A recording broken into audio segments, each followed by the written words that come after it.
에베소서 4장 17절로 마지막 절까지 교독해서 봉독하겠습니다.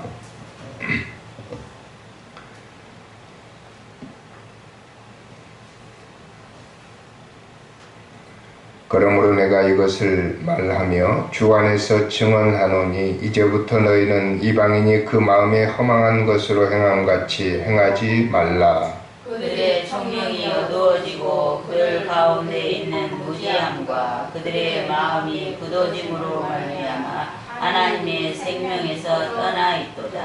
그들이 감각 없는 자가 되어 자신을 방탕에 방임하여 모든 더러운 것을 욕심으로 행하되 오직 너희는 그리스도를 그같이 배우지 아니하였느니라. 진리가 예수 안에 있는 것 같이 너희가 참으로 그에게서 듣고 또한 그 안에서 가르침을 받았을진데 너희는 유혹의 욕심을 따라 썩어져 가는 구습을 따르는 옛사람을 벗어버리고 오직 너희의 심령이 새롭게 되어 하나님을 따라 의와 진리의 거룩함으로 지으심을 받은 새 사람을 입으라. 그런즉 거짓을 버리고 각각 그 이웃과 더불어 참된 것을 말하라. 이는 우리가 서로 지체가 됨이라. 분을 내어도 죄를 짓지 말며 해가 지도록 분을 품지 말고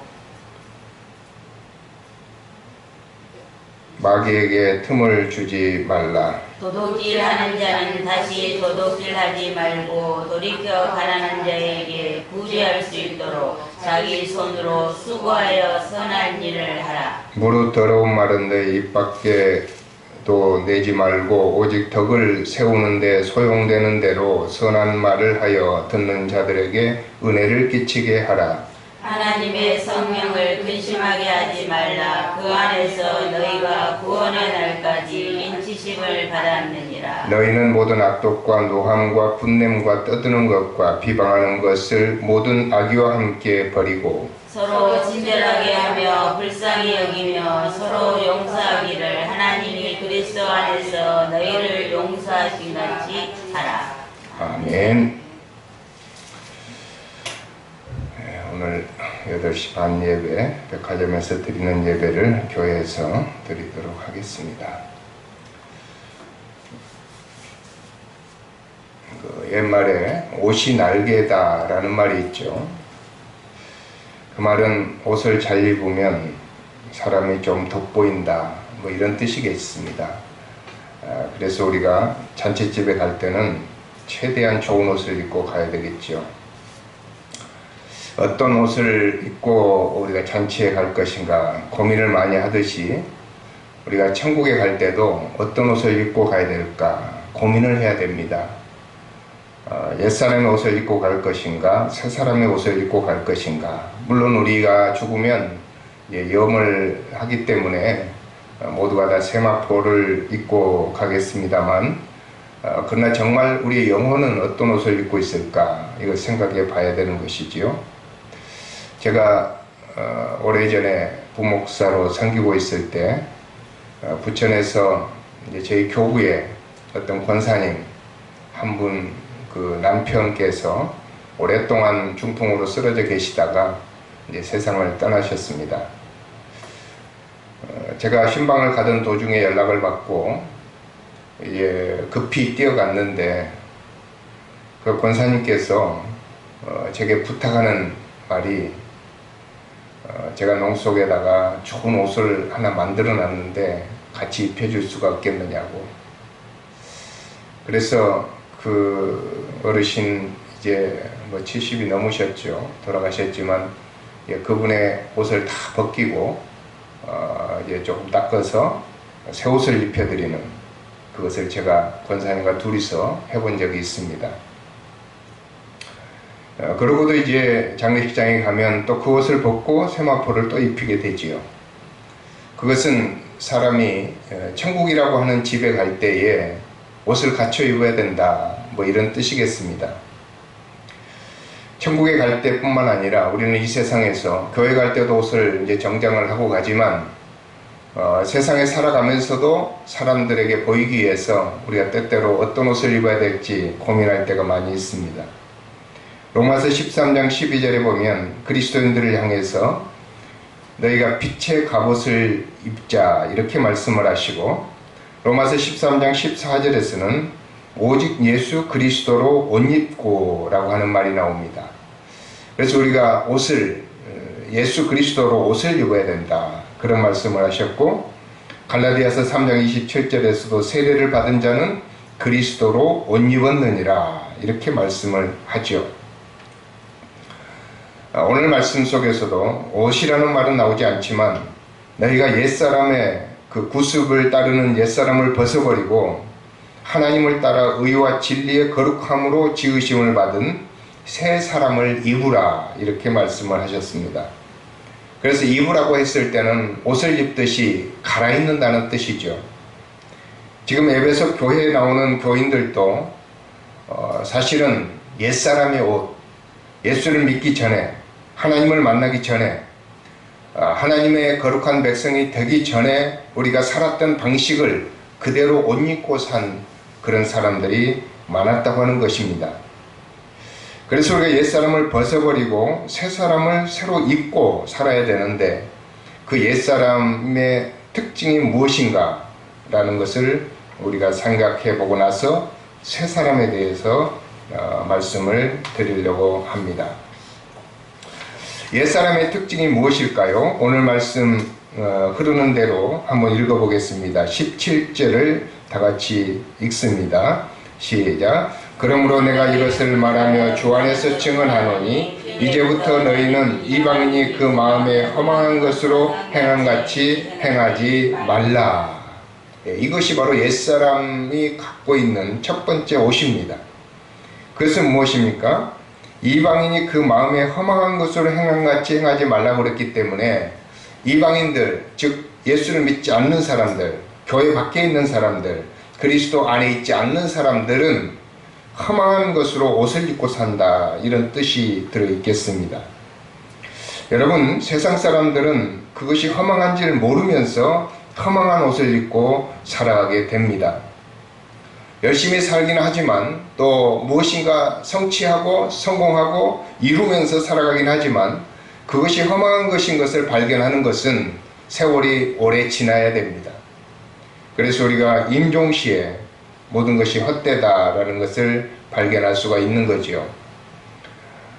전도서를 읽어보면 솔로몬이 부귀영화를 다 누렸지만 이제 마지막 때에 세상을 떠나면서 하는 말이 모든 것이 헛되고 헛되니 모든 것이 헛되도다 이렇게 말씀을 성경에 기록하고 있습니다.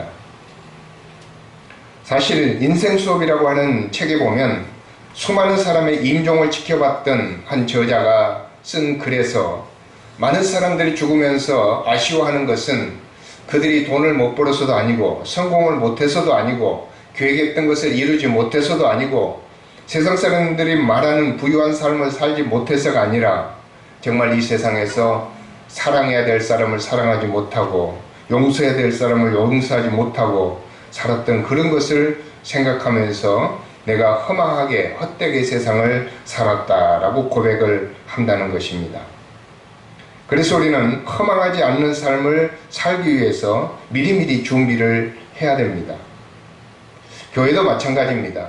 요즘 코로나 때문에 교회가 변화가 많이 있죠. 많은 목사님들도 지금까지 목회해왔던 방식에 좀 달리 다른 방식으로 교회를 생각하지 않을 수가 없습니다.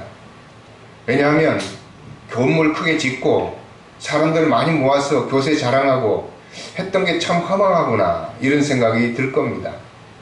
더군다나 목사님이 큰 교회를 하다가 70이 돼서 은퇴를 하게 되면 그런 생각을 더 하게 됩니다. 내가 이렇게 오랫동안 목회를 했는데 교인들이 대접도 하지 않고 존중도 하지 않고 그렇게 쓸쓸하게 은퇴를 하면서 허망하다 이런 생각을 하게 되지요. 그건 교인들도 마찬가지입니다. 평생을 교회에 충성하면서 헌신하고 헌금하고 애를 쓰면서 교회를 키워왔었는데 갑자기 교회가 깨어진다든지 목사님이 갑자기 교회를 휙 떠난다든지 은퇴하면서 목사님께서 좋지 않은 모습을 보였을 때 교인들이 신앙생활 열심히 했던 것이 허망하다라고 생각할 수도 있습니다. 그래서 우리는 허망한 삶을 살지 말아야 되는데 이 허망한 삶을 살게 되는 이유가 무엇일까요? 오늘 18절을 우리 다 같이 한번 읽어보겠습니다. 그들의 총명이 어두워지고 그들 가운데 있는 무지함과 그들의 마음이 굳어짐으로 말미암아 하나님의 생명에서 떠나 있도다.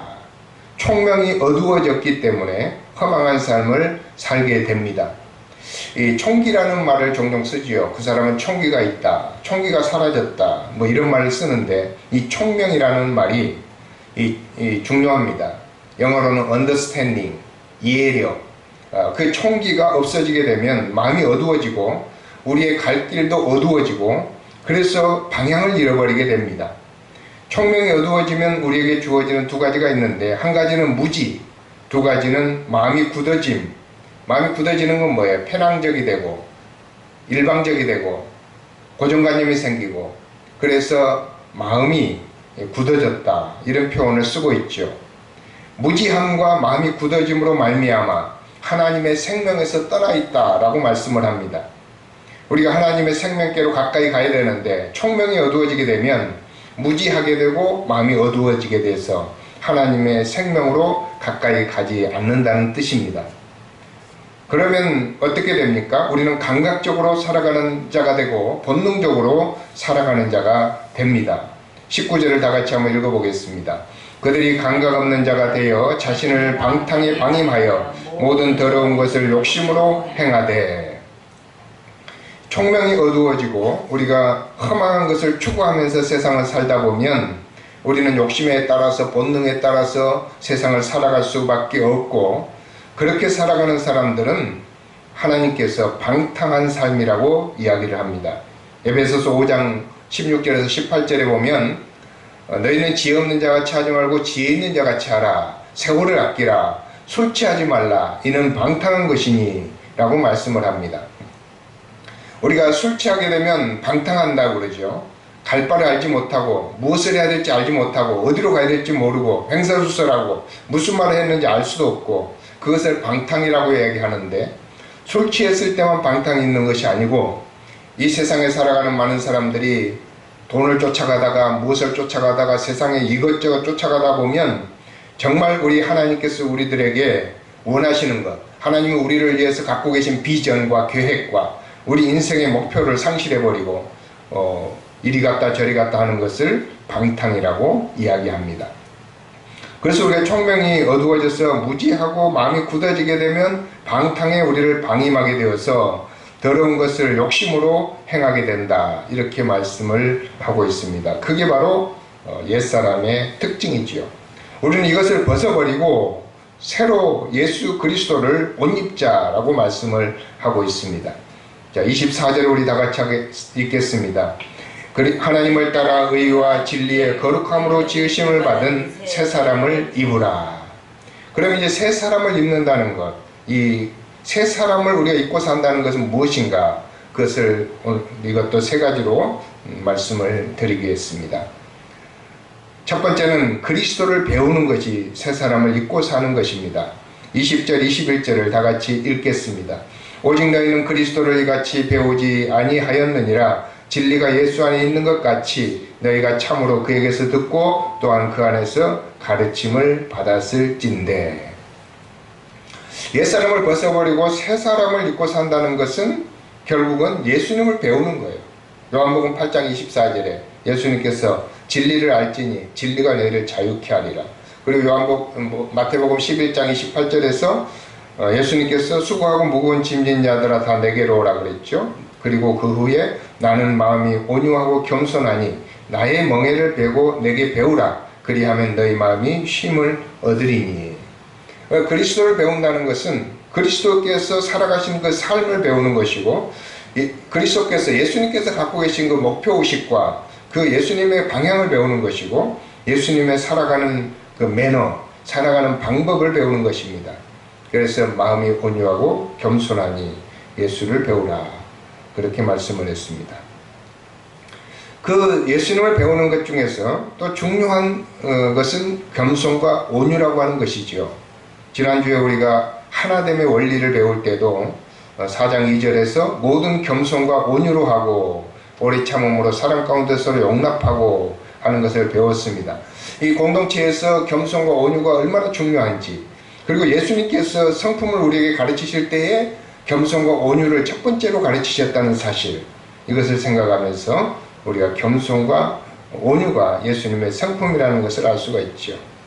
그래서 우리는 겸손과 온유해야 됩니다. 그 반대말은 화를 내고 분노하는 것 하지 않아야 된다는 얘기죠.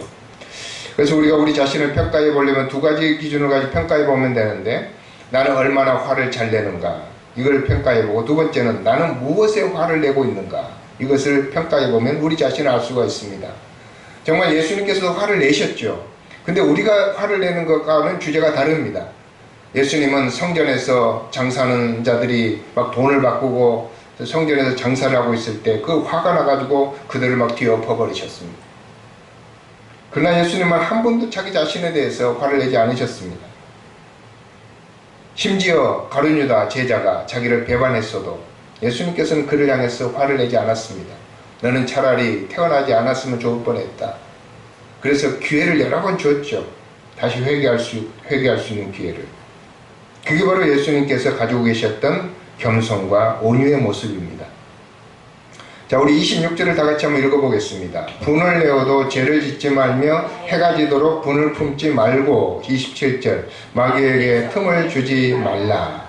예, 우리가 분을 내어도 죄를 짓지 말라고 했고, 분을 내면 결국 다른 사람에게 상처를 주게 되고 일이 꼬이게 되고 모든 것이 잘못됩니다. 그래서 그것을 죄를 짓지 말고 해가 지도록 분을 품지 말라. 분을 품어서 해가 지도록 다음날까지 계속해서 분을 품지 말라고 했습니다. 그렇게 되면 우리 자신이 피해자가 됩니다. 왜냐하면 마귀는 그 틈을 이용해서 우리에게 들어오기 때문입니다. 우리가 화내고 씩씩거리고 있을 때, 사람을 미워하고 있을 때 마귀는 그 틈으로 우리에게 들어와서 우리를 지배합니다. 그럼 우리는 그 마귀에 의해서 지배당하게 되고, 우리는 마음이 굳어지게 되고 완고하게 되고, 그래서 하나님의 생명에서 점점 멀어지게 됩니다. 마귀가 노리는 게 바로 그거예요. 근데 그 틈을 언제 비집고 들어오느냐? 우리가 분을 낼 때, 사람들을 시기할 때, 미워할 때, 그때 마귀가 틈을 내고 우리들에게 들어온다는 사실입니다.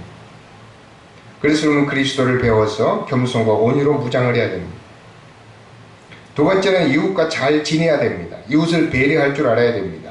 그래야만이 우리가 그리스도로 새로운 사람으로 옷을 입을 수가 있습니다. 28절 29절을 읽겠습니다. 도둑질하는 자는 다시 도둑질하지 말고 돌이켜 가난한 자에게 구제할 수 있도록 자기 손으로 수고하여 선한 일을 하라. 무릇 더러운 말은 너희 입 밖에도 내지 말고 오직 덕을 세우는 데 소용되는 대로 선한 말을 하여 듣는 자들에게 은혜를 끼치게 하라. 예. 우리가 이웃에게 있어서 배려하는 것은 내가 열심히 살아야 배려를 할 수 있습니다. 내가 열심히 살지 못하면 다른 사람 걸 도둑질하거나 다른 사람을 꾸거나, 그래서 내가 다른 사람에게 피해를 줍니다.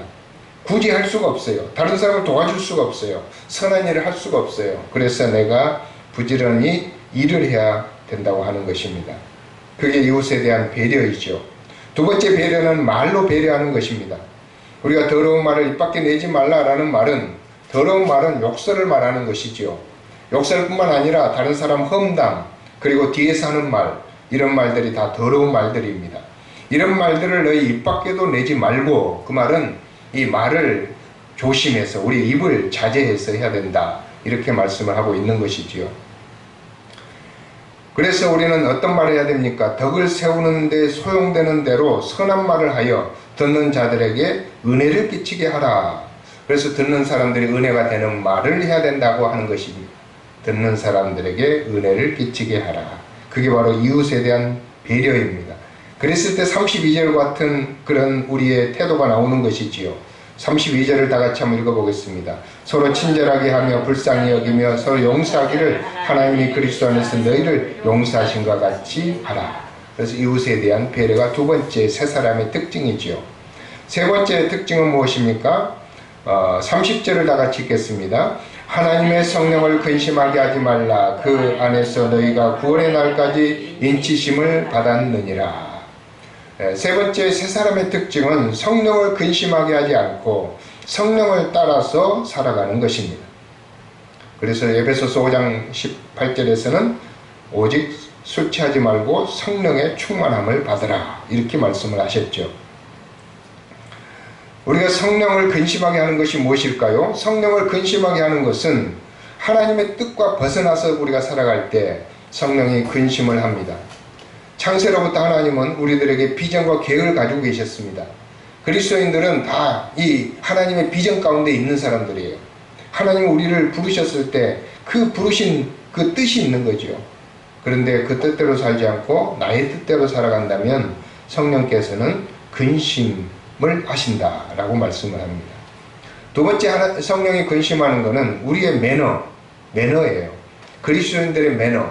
그리스도인의 매너는 서로 배려하고 사랑하고 겸손히 사람들을 섬기는 것이 매너인데, 그렇게 하지 못하고 자기 욕심을 채리고 다른 사람을 어떻게 해서든지 이용해서 자기 이익을 채우려고 할 때 그것은 성령이 근심하게 되는 것이죠. 우리가 그런 삶을 살면 성령께서 싫어하십니다. 우리 교회마다 선거가 있을 때 종종 이런 그 마귀의 역사가 많이 일어납니다.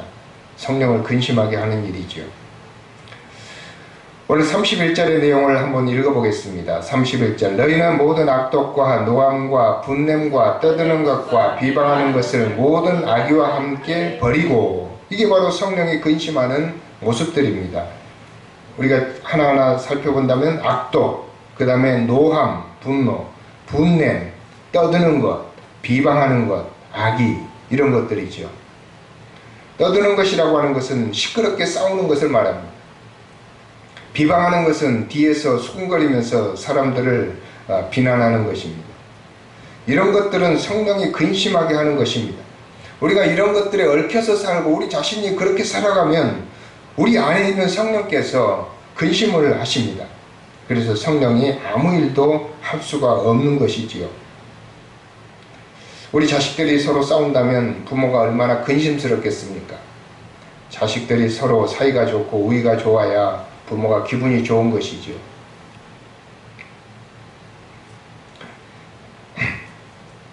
그러면 우리는 성령이 기뻐하는 삶을 살아야 되는데 성령이 기뻐하는 삶이 32절입니다. 다 같이 읽어보겠습니다. 친절하게 하며 불쌍히 여기며 서로 용서하기를 하나님이 그리스도 안에서 너희를 용서하심과 같이 하라. 서로 친절하게 하고 불쌍히 여기고 용서하고, 그래서 그리스도께서 우리를 용서하신 것 같이 용서하면서 살아가게 되면 성령께서 기뻐하시고 우리는 결국 그게 바로 우리 새 사람으로 옷 입는 것이 됩니다. 고린도후서 5장 17절에 그런즉 누구든지 그리스도 안에 있으면 새로운 피조물이라 이전 것은 지나갔으니 보라 새 것이 되었도다. 우리가 예수 안에 있으면, 예수를 믿고 살아가면 새 사람이고 새로운 피조물이고, 이제 그래서 우리는 새 사람을 옷 입고 살아야 되는데 이 새 사람을 옷 입고 살아가야 될 우리들이 자꾸 옛 사람을 옷 입게 되면 이제 성령이 근심하시고, 그래서 우리는 옛 사람의 옷을 벗어버리고 새 사람의 옷을 입고 살아가는 저와 여러분이 될 수 있기를 주의 이름으로 축원합니다.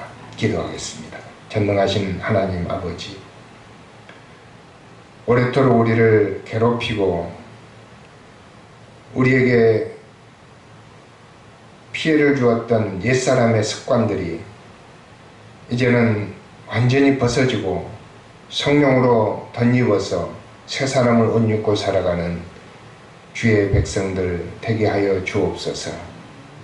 모든 더러운 것과 악독과 악의와 비방하는 것과 떠드는 것과 분냄과 노함, 이런 성령을 근심케 하는 모든 것들을 우리가 벗어버리고 서로 친절하게 하며 불쌍히 여기며 용서하며 긍휼히 여기며 겸손과 온유로 오래 참음과 용납으로 살아가는 저희들이 되게 하여 주옵소서.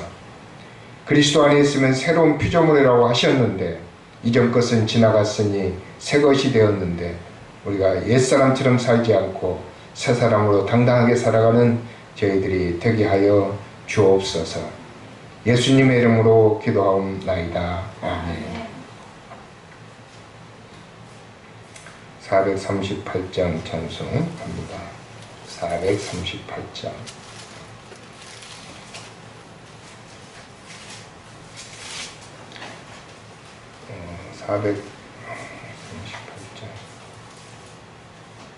436장이네요. 죄송합니다. 436장.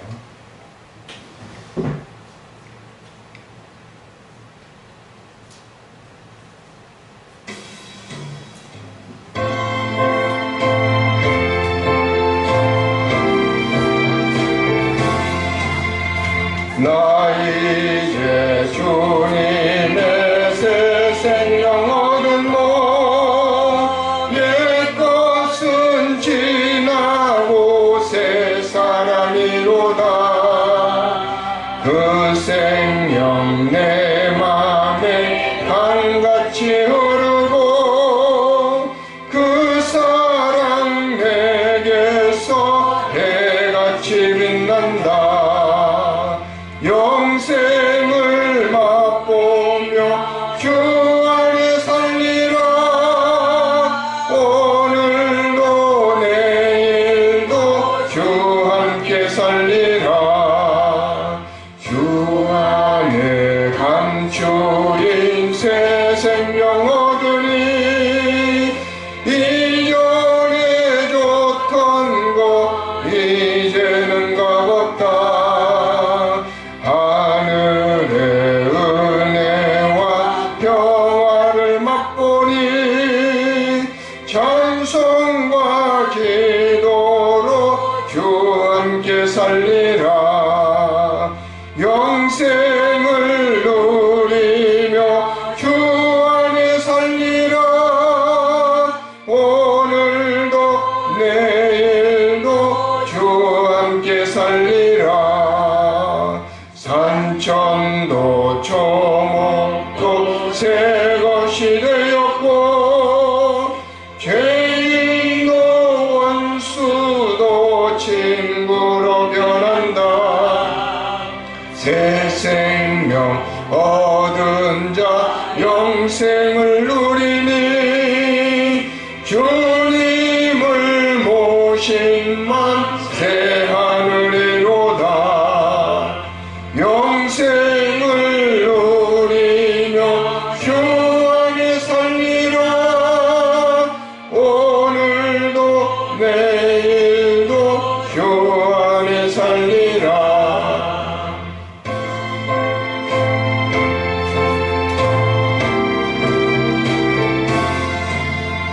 주 따라가는 길 험하고 멀어도 찬송을 부르며 길 따라가리라. 나 주를 모시고 영원히 살리라. 날마다 섬기며 주 함께 살리라. 영생을 누리며 주 안에 살리라. 오늘도 내일도 주 함께 살리라.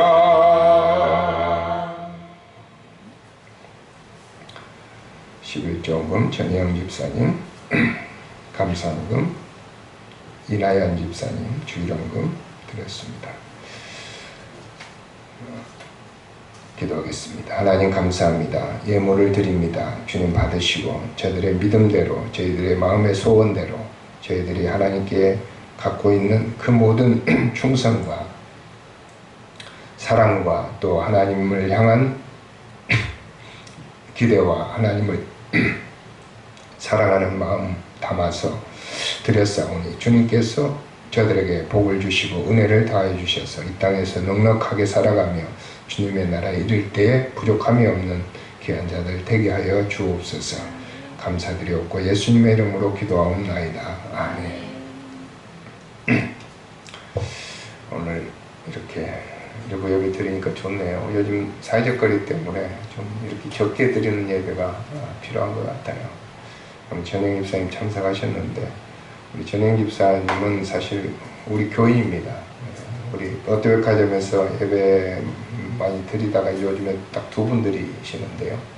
우리 최은미 집사님, 전영 집사님 거의 뭐 한 7, 8년 저와 같이 예배를 드렸습니다.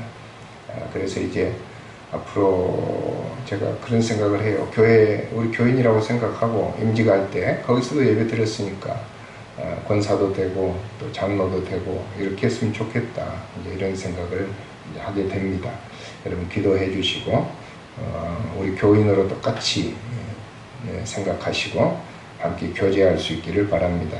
끝나고 식사 김밥으로 하고 그리고 헤어지도록 하겠습니다. 기도하겠습니다. 이제는 예수 그리스도의 은혜와 우리 아버지 하나님의 극진하신 사랑과 성령님의 교통하심이 오늘 모여서 예배하는 본가사랑교회 성도들, 롯데백화점에서 또 근무하다가 신우회로 모였던 하나님의 백성들 머리머리 위에 이제로부터 영원토록 함께 계시기를 간절히 축원하옵나이다.